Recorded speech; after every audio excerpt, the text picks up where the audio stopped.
Halo, Assalamualaikum warahmatullahi wabarakatuh. Saya Iqbal Wahyudin dan bersama teman saya Isnasari akan menjelaskan tentang kesalahan peramalan regresi dan korelasi. Oleh karena itu, di sini langsung saja teman saya akan menjelaskan tentang kesalahan peramalan regresi korelasi. Terima kasih.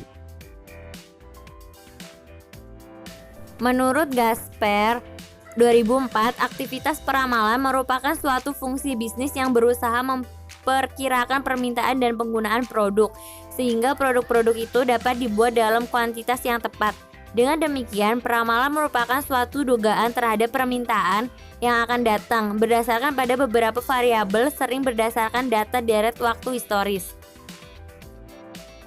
Langkah-langkah tersebut termasuk dalam manajemen permintaan yang disebut juga sebagai konsep dasar sistem peramalan, yaitu menurut Gasper 2004, yang pertama ada menentukan tujuan dari peramalan, yang kedua memilih item independen demand yang akan diramalkan, yang ketiga menentukan horizon waktu dari peramalan jangka pendek, menengah, dan panjang, yang keempat memilih model-model peramalan, yang kelima memperoleh data yang dibutuhkan untuk melakukan peramalan, yang keenam ada validasi model peramalan, yang ketujuh membuat peramalan, yang kedelapan ada implementasi hasil-hasil peramalan, yang kesembilan memantau keadaan hasil peramalan.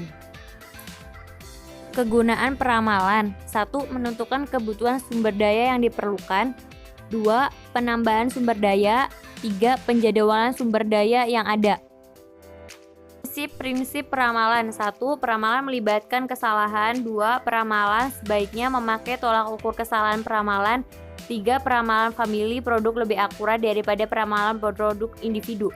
4. Peramalan jangka pendek lebih akurat daripada peramalan jangka panjang. 5. Jika dimungkinkan, hitung permintaan daripada meramal permintaan. Dan Render mengemukakan bahwa 3 dari perhitungan yang paling terkenal adalah definisi mutlak rata mean absolute deviation dan kesalahan kuadrat rata mean squared error.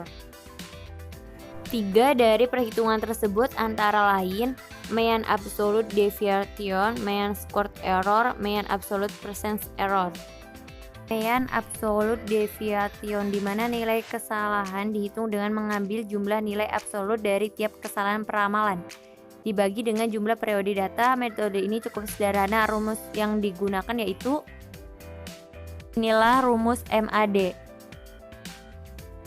Untuk lebih jelasnya, mari kita langsung ke contoh soal. Ada sebuah kasus tentang penjualan suatu barang di mana diketahui data penjualan aktual di akhir tahun dan peramalan yang telah digunakan adalah peramalan dengan pembulatan alfa sebesar 0,1 dan alfa 0,5. Seperti inilah tabel 7.1 peramalan penjumlahan barang dengan alfa 0,1 dan alfa 0,5. Hitung kesalahannya di mana dijadikan nilai absolut positif. Absolut sehingga tidak bernilai negatif, yaitu selisih antara data aktual dengan peramalan yang digunakan. Hasil peramalan dapat dilihat pada tabel 7.2.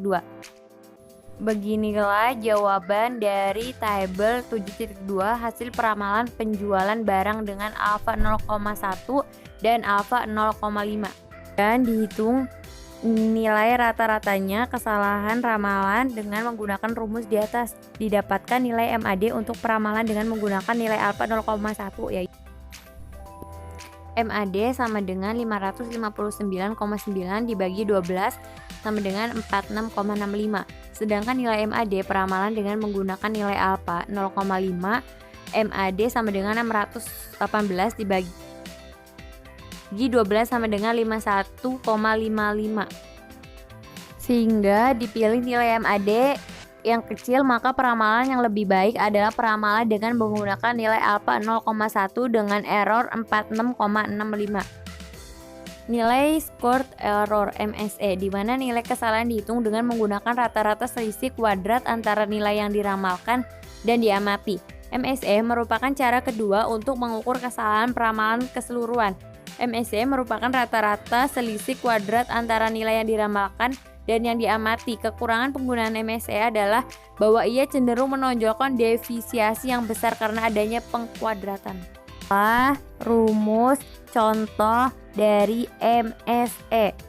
Mean absolute percent error, di mana kesalahan dihitung dengan menggunakan rata-rata diferensiasi absolut antara nilai yang diramal dengan nilai-nilai aktual dan dinyatakan sebagai persentase nilai aktual. Jenis-jenis persamaan regresi: regresi linier sederhana, regresi linier berganda, regresi non-linier, regresi eksponensial. Regresi linier, bentuk umum regresi linier sederhana yaitu Y sama dengan A plus BX, Y peubah bebas, X peubah bebas, A konstanta, B kemiringan. Bentuk umum regresi linier berganda, Y A plus B1, X1 plus B2, X2 plus B plus BN XN, Y peubah tak bebas, A konstanta, X1 peubah bebas ke-1, B1 kemiringan garis ke-1, X2 peubah bebas ke-2, B2 kemiringan garis ke-2, XN peubah bebas ke N, BN kemiringan garis ke N. Regresi non-linier, bentuk umum regresi eksponensial YABX log Y plus sama dengan log A plus log BX. Alhamdulillah, untuk pembahasan kali ini dari kelompok kami, kurang lebihnya kami mohon maaf. Wassalamualaikum warahmatullahi wabarakatuh. Goodbye semuanya.